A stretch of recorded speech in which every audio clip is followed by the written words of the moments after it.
Hello students, welcome to my YouTube channel. आज जो discuss करेंगे वो है टीआईएफआर के क्वेश्चंस, ऑर्डिनरी डिफरेंशियल इक्वेशन के क्वेश्चंस हैं। एंड ये आप देखोगे, आपको जब आप क्वेश्चन को देखोगे ना, आपको लगेगा कि भैया ये तो हमारे सीएसआई या नेट के अंदर भी आए हुए हैं, है ना। मतलब आपको रिपीटेड क्वेश्चंस दिखेंगे, इसीलिए मैंने आज ये क्वेश्चन करवा रही हूँ ताकि आपको ऐसे क्वेश्चन की प्रैक्टिस हो जाए। ठीक है, तो देखिएगा, इसमें जो पहला क्वेश्चन है वो आपके पास क्या कहता है। कहता है लेट y आपका है वो c² 0 1 b non identically zero solution. आपको ये डिफरेंशियल इक्वेशन दी हुई है। y आपको कहता है कि आपका 2 टाइम्स कॉन्टिन्यूसली डिफरेंशिएबल है। ठीक है, 2 टाइम्स कॉन्टिन्यूसली डिफरेंशिएबल है। इसका मतलब ये होता है किसमें, 0 से 1 इंटरवल। ठीक है, आपसे कहता है ये आपकी डिफरेंशियल इक्वेशन है। y जो है वो इसका नॉन आइडेंटिकली जीरो, मतलब पूरी तरीके से जीरो नहीं है, या मैं यहाँ पे ऐसा बोल सकती हूँ कि मुझे नॉन ट्रिवियल सॉल्यूशन दिया हुआ है। ठीक है, एंड टी आपको जो दिया हुआ है वो 0 से 1 के बीच में दिया हुआ है। ठीक है, आपका जो डिपेंडेंट वेरिएबल है वो y है, इंडिपेंडेंट वेरिएबल t है। ठीक, अब आगे आपसे क्या कहता है, आगे आपसे कहता है कि भैया इनमें से कौन सी स्टेटमेंट ट्रू होगी, है ना। आपसे स्टेटमेंट के बारे में पूछ रहा है कि कौन सी स्टेटमेंट ट्रू होगी। तो आपसे फर्स्ट स्टेटमेंट कह रहा है कि इसके पास जो आपका y निकल कर आएगा, जो आपका सॉल्यूशन निकल कर आ रहा है, जो आपका नॉन ट्रिवियल सॉल्यूशन निकल कर आ रहा है, क्या उसके पास इनफाइनेटली मैनी जीरोस हो सकते हैं। बी ऑप्शन कहता है either y has a no zeros और फाइनाइटली मैनी जीरोस। कहता है या तो y के पास जीरोस होंगे ही नहीं, और होंगे तो फाइनाइट होंगे, इनफाइनाइट नहीं होंगे। तीसरा कहता है the third derivative of y does not exist at 1/2। कहता है कि जो y आपके पास निकल कर आएगा उसका तीसरा डेरिवेटिव एग्जिस्ट नहीं करेगा, क्या 1/2 के ऊपर। जब आप t को 1/2 रखोगे तो तीसरा डेरिवेटिव एग्जिस्ट नहीं करेगा क्या। और डी ऑप्शन कहता है the equation has a unique non identically zero solution. कहता है कि जो आपकी इक्वेशन रहेगी उसके पास सिर्फ एक यूनिक सॉल्यूशन निकल कर आएगा जो कि नॉन ट्रिवियल सॉल्यूशन। ये आपसे बोल रहा है। अब ये ऐसे क्वेश्चन मैंने आपको बताया था कि जो आपकी एसएलपी में जो कुछ थ्योरम्स आती हैं, ठीक है, जहां पे हम बात करते हैं सॉल्यूशन के जीरोस के बारे में कि सॉल्यूशन के जीरोस कितने होंगे, क्या उनके लिए होना चाहिए, कंडीशन क्या होती है जिससे आप पता लगा पाओ कि इसके पास इतने जीरोस होंगे, उतने जीरोस होंगे। तो वहां से ये क्वेश्चन उठा के डाला हुआ है। अब सीधी बात समझना है, यहाँ से आपको सबसे पहले जो इंटरवल दिया हुआ है वो फाइनाइट दिया हुआ है। ठीक है, दूसरी चीज, यहां से आपको ये जो डिफाइन करके दिया गया है वाई टी का कोफिशिएंट, ये आपका अगर आप कंपेयर करवाते हो अपने डिफरेंशियल इक्वेशन को इससे, है ना, अगर आप अपने डिफरेंशियल इक्वेशन को इससे कंपेयर करवाते हो तो ये क्या होता है, ये आपका जो क्यू टी होता है ये आपका फंक्शन होता है टी का। एंड कहता है कि इस क्यू टी को आपको देखना है, ऑब्जर्व करना है कि ये आपका कैसा है, ये आपका जीरो से बड़ा है, ये आपका नेगेटिव है, क्या है, वो सबसे पहले आपको पता लगाना है। ठीक है, अब अगर मैं इसमें देखूं, मेरा ये जो क्यू टी है ये है e t, e exponential of t square and sine t, है ना। इंटरवल आपको क्या गिवन है, 0 से 1। आपको पता है कि E T square exponential T square ये तो हमेशा पॉजिटिव क्वांटिटी रहेगी इस इंटरवल में, है ना, और ये वैसे भी पॉजिटिव क्वांटिटी रहती है। अगर बात करें साइन टी की तो टी 0 से 1 पे हमेशा क्या रहेगा, पॉजिटिव रहेगा। क्यों, देख सकते हो भैया, ये आपका 0 है, ये आपका 1 है, और आपको पता है π/2 जो होता है वो 1 से बड़ा होता है ना, तो π/2 कहीं यहाँ पे आता है, तो आपका जो साइन आता है वो ऐसा आता है, साइन का जो ग्राफ आएगा वो π/2 तक वो ऐसा आएगा। तो इसका मतलब 0 से 1, 0 इंक्लूड नहीं है जी, ओपन इंटरवल है, और 1 भी इंक्लूड नहीं है, इनके बीच में साइन ऑलवेज पॉजिटिव रह रहे हैं। साइन अगर पॉजिटिव है, ये अगर पॉजिटिव है, तो मैं ओवरऑल बोल सकती हूँ कि जो मेरा क्यू टी है वो क्या है, वो मेरा है भैया पॉजिटिव, है ना। तो मुझे यहाँ से क्यू टी क्या मिल गया, पॉजिटिव। ठीक है, अब या तो आप यहाँ से, मैं डायरेक्ट आपको स्टेटमेंट बता देती हूँ, आपको वो स्टेटमेंट देख के ही पता चल जाएगा कि सॉल्यूशन कितने, सॉल्यूशन के जीरोस कितने होंगे। नहीं तो आपको मैं छोटा सा एक प्रूफ बता देती हूँ। ठीक है, अब देखिएगा, तो स्टेटमेंट आपके पास क्या बोलती है, स्टेटमेंट समझिएगा आपके पास क्या बोलती है। कहती है कि भैया आपके पास मान लो वाई एक्स एक नॉन ट्रिवियल सॉल्यूशन है। मैं आपको स्टेटमेंट पहले लिखवा देती हूँ। Let y x be a non trivial solution. किसका नॉन ट्रिवियल सॉल्यूशन है? वाई डबल डैश प्लस में q x into y equal to 0। ठीक है, मान लीजिए ये आपका एक नॉन ट्रिवियल सॉल्यूशन है डिफरेंशियल इक्वेशन का, क्लोज इंटरवल ए बी में, और क्यू एक्स आपका पॉजिटिव फंक्शन है क्लोज इंटरवल ए बी में, एंड क्यू एक्स आपका पॉजिटिव फंक्शन। देन तो आपके पास क्या होता है, आपके पास होता है वाई एक्स, जो मतलब आपका सॉल्यूशन है उसके पास at most finite number of zeros होते हैं ए बी में। Then y x has at most finite number of zeros in closed interval a. ठीक है, अब यहां पे एक चीज देखिए, आपको मैं अगर एक चीज बताऊं, अगर आप जैसे आपको जो इंटरवल गिवन है, जो आपको क्वेश्चन के अंदर इंटरवल गिवन है, वो क्वेश्चन वो तो आपको ओपन इंटरवल गिवन है, तो क्या फर्क पड़ता है, आप इस ओपन इंटरवल को, अगर आप इसको क्लोज्ड इंटरवल लेकर भी अगर आप इसमें देखते हो कि इसके पास फाइनाइट नंबर ऑफ जीरोस हैं क्या है, तो भी तो आपके पास सेम ही चीज निकल कर आएगी। भाई वहां पे आपका क्यू एक्स पॉजिटिव फंक्शन होना चाहिए, हमारा है। जीरो से अगर क्लोज इंटरवल 1 तक भी ले रहे हो तो भी पॉजिटिव ही है। क्यू एक्स पॉजिटिव है तो आप इसको लेकर कर लो। इसमें अगर फाइनाइट नंबर ऑफ जीरोस मिलेंगे, ज्यादा से ज्यादा फाइनाइट नंबर ऑफ जीरोस अगर मिलेंगे सॉल्यूशन के, तो ओपन इंटरवल में भी तो मिलेंगे, इसमें भी तो मिलेंगे। अरे भैया इसी का ही तो सबसेट है, नहीं क्या है ना? तो जब इसमें फाइनाइट नंबर ऑफ जीरोस मिलेंगे वाई एक्स के, तो इसमें भी मिलेंगे। तो यहाँ पे आप क्लोज इंटरवल ले रहे हो तो कोई बात नहीं, उस वो जो ओपन इंटरवल दिया हुआ है उसका एक बड़ा क्लोज इंटरवल मानकर आप कर सकते हो। समझ में आ रही बात? अच्छा, ये तो आपके पास है सीधी थ्योरम की स्टेटमेंट। ठीक है, ये आपके पास है सीधी थ्योरम की स्टेटमेंट। अगर यही चीज हम क्या करते हैं, यही चीज अगर हम प्रूफ करते हैं तो आप किस तरीके से करोगे देखिएगा। मैं आपको एक छोटा सा प्रूफ दे देती हूँ इसका कि ऐसा होता क्यों है। Let if possible suppose that, let if possible suppose that कि आपके पास जो जीरोस हैं वो फाइनाइट नहीं है, infinite. Let if possible suppose that y x, जो कि आपका सॉल्यूशन है, non trivial solution, has infinite number of zeros, has infinite number of zeros. मान लेते हैं कि आपके पास वाई एक्स है, उसके पास इनफाइनाइट नंबर ऑफ जीरोस वो रख रहा है। अब आपको पता है एक चीज, जब भी कोई इनफाइनाइट सेट होता है उसके पास पक्का एक लिमिट पॉइंट मिलता है बाय बोल्जानो थ्योरम। ये तो बोल्जानो थ्योरम बोलती है हमें, है ना? तो हम यहां से मान लेते हैं कि लेट भैया एक्स एन मेरे पास क्या है, सीक्वेंस ऑफ जीरोस है। एक्स एन मेरे पास क्या है, सीक्वेंस ऑफ जीरोस है।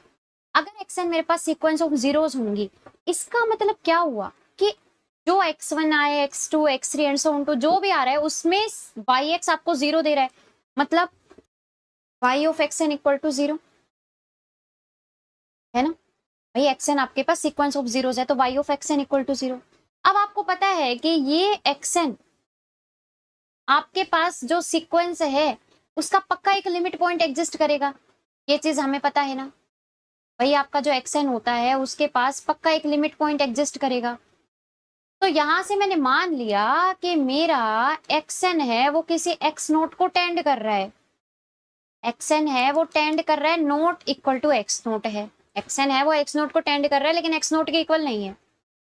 ठीक है, तो यहां से आपके पास क्या होगा, सिंस वाई आपके पास सोल्यूशन है डिफरेंशियल इक्वेशन का, तो वाई डिफरेंशिएबल होगा।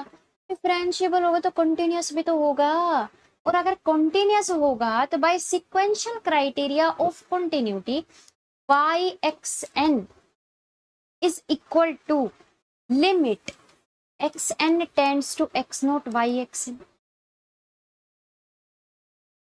यहां से आपको क्या मिला कि xn जब आपका x नोट को टेंड कर रहा था, अब क्योंकि आपके पास y कॉन्टिन्यूअस भी है तो आपके पास ये चीज होगी।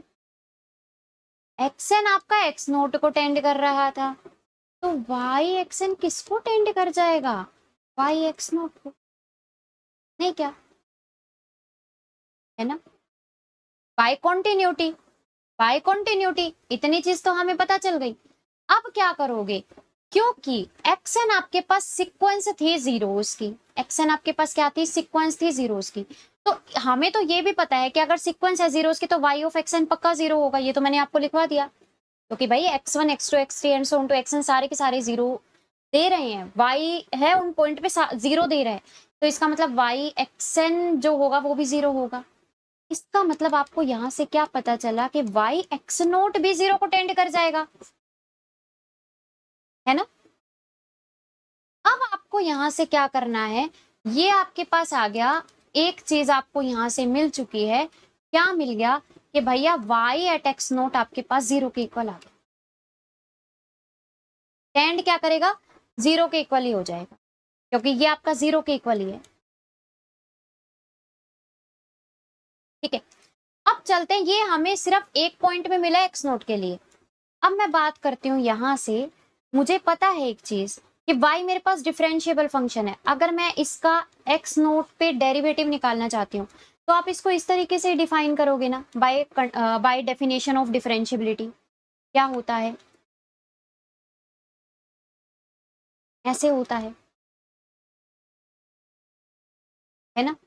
अब आप एक चीज देखो यहां से कि आपके पास जो y एक्सन है ना, वाई एक्सन जो था वो भी आपका जीरो था, वाई एक्स नोट था वो भी आपका जीरो को टेंड कर रहा था, तो ओवरऑल जो आपके पास निकल कर आएगा ये जीरो को ही टेंड कर जाएगा, तो यहां से y dash at x naught आपके पास जीरो आ गया, आ गया है ना? वाई डैश एक्स नोट भी आपको जीरो मिल गया, वाई एक्स नोट भी आपको जीरो मिल गया, टू ऑर्डर की डिफरेंशियल इक्वेशन है। इसका मतलब क्या समझते हो, अरे भैया ये टू ऑर्डर की डिफरेंशियल इक्वेशन है, समझो, आपको यहाँ पे कंडीशन दे दी ये जीरो, आपको कंडीशन दे दी ये जीरो, यहाँ पे जो क्यू एक्स है वो कॉन्टिन्यूअस है, तो आप क्या बोलते हो भाई, फंडामेंटल थ्योरम से क्या बोला जा सकता है कि यहां से जो सॉल्यूशन निकल कर आएगा वो आपका यूनिक होना चाहिए और वो आपका आइडेंटिकली जीरो हो जाएगा,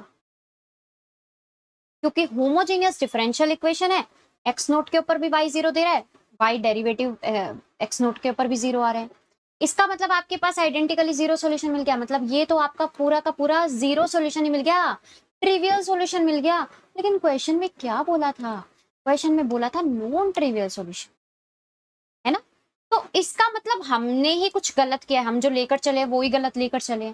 हम क्या लेकर चले, हम ये लेकर चले कि इसके पास सपोज कर लेते हैं इनफाइनाइट नंबर ऑफ जीरोस है, तो ये ही हमारा मानना गलत था, और अगर ये मानना गलत था तो इसके पास कितने जीरोस बचेंगे फिर, इसके पास या तो फाइनाइट जीरोस होंगे या होंगे ही नहीं, यही तो होगा भाई, या तो जीरोस ही नहीं होंगे या फिर फाइनाइट होंगे, होंगे तो यहां से आपके पास, इससे आप क्या बोल सकते हो सीधा सीधा कि y के पास या तो जीरोस होंगे नहीं या फाइनाइट होंगे, तो बी ऑप्शन करेक्ट ऑप्शन आएगा। ठीक है, एंड यहाँ पे देखो y के पास इनफाइनाइट जीरोस, गलत हो गया ऑप्शन। ठीक है, कह रहे थे इक्वेशन के पास अब चलते हैं सी और डी ऑप्शन की तरफ, तो पहले डी ऑप्शन देखते हैं।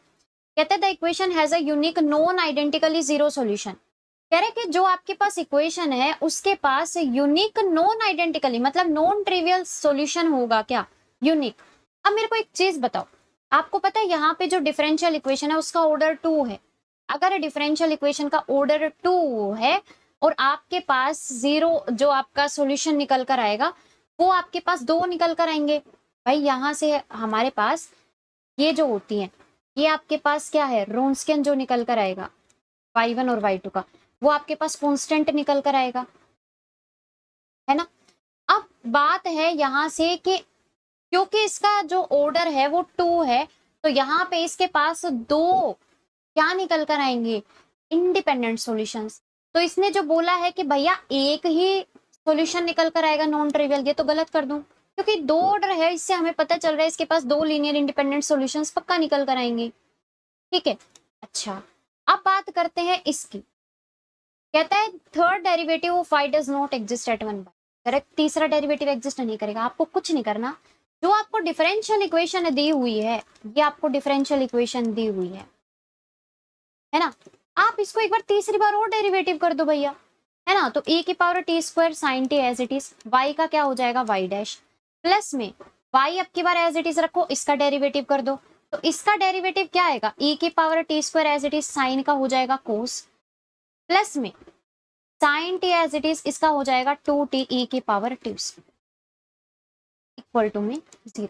यही आपके पास आएगा भाई, एक बार और डिफरेंशिएट करने पे आपको यही मिला है। ठीक है, अच्छा हमें बोल रहा है कि तीसरा डेरिवेटिव 1/2 पे एग्जिस्ट नहीं करेगा क्या। अब एक चीज देखो, तीसरा डेरिवेटिव 1/2 पे तो जब एग्जिस्ट नहीं करेगा ना, जब यहाँ पे आपको ऐसा लगे कि भाई हमारा 1/2 के ऊपर कुछ डिफाइंड नहीं हो रहा है ना। अगर आप यहाँ से बात करो इसके लिए y डैश एट 1/2, अभी हम निकल कर आए हैं कि y आपका डिफरेंशिएबल फंक्शन होगा, क्योंकि आपका y जो है वो इसका सोल्यूशन है, तो पक्का एक टाइम तो डिफरेंशिएबल होगा, डिफरेंशिएबल है। और दूसरी बात उसने यहाँ पे दिया भी हुआ है कि y आपका 2 टाइम कॉन्टिन्यूसली डिफरेंशिएबल होगा, तो पक्का वो कॉन्टिन्यूस भी होगा, एंड उसका आप डेरिवेटिव 2 बार करोगे तो भी वो आपका क्या निकल कर आएगा, कॉन्टिन्यूस ही निकल कर आएगा। तो फर्स्ट डेरिवेटिव भी तो कॉन्टिन्यूस ही होगा। फर्स्ट डेरिवेटिव अगर कॉन्टिन्यूस है तो ये कभी भी 1/2 पे फेल नहीं करेगा, सेम तरीके से ये भी 1/2 पे फेल नहीं करेगा। एंड ये तो आपके पास क्या है, ये तो आपके पास कॉन्टिन्यूस फंक्शन है, ये तो 1/2 पे कभी ब्रेक ही नहीं करता है। सेम तरीके से ये भी तो कॉन्टिन्यूस है एंड ये भी तो कॉन्टिन्यूस है, सारे के सारे कॉन्टिन्यूस फंक्शन है। इसी वजह से ऐसा है कि 1/2 पे कोई भी फेल नहीं हो रहा है, कोई भी डिसकंटिन्यूटी नहीं दिखा रहा है। तो इसका मतलब y ट्रिपल डैश 1/2 के ऊपर एग्जिस्ट करेगा, y ट्रिपल डैश 1/2 के ऊपर एग्जिस्ट करेगा। ठीक है, तो ये आपके पास है। तो यहां से आपको जो मिलता है सी ऑप्शन, वो इसने बोला है एग्जिस्ट नहीं करेगा, इसलिए हमने इसको कर दिया गलत। तो ये आपका जैसा CSI या नेट का पैटर्न आता है ना, जो आपके ओडी के क्वेश्चन आते हैं वो इसी टाइप के आते हैं। ठीक है, तो ये आपके पास क्वेश्चन था। एक क्वेश्चन और आया था इसमें, उसको कल डिस्कस करेंगे। तो आई होप आपको अच्छे से समझ में आया होगा। ठीक है, ओके जी, थैंक यू वेरी मच।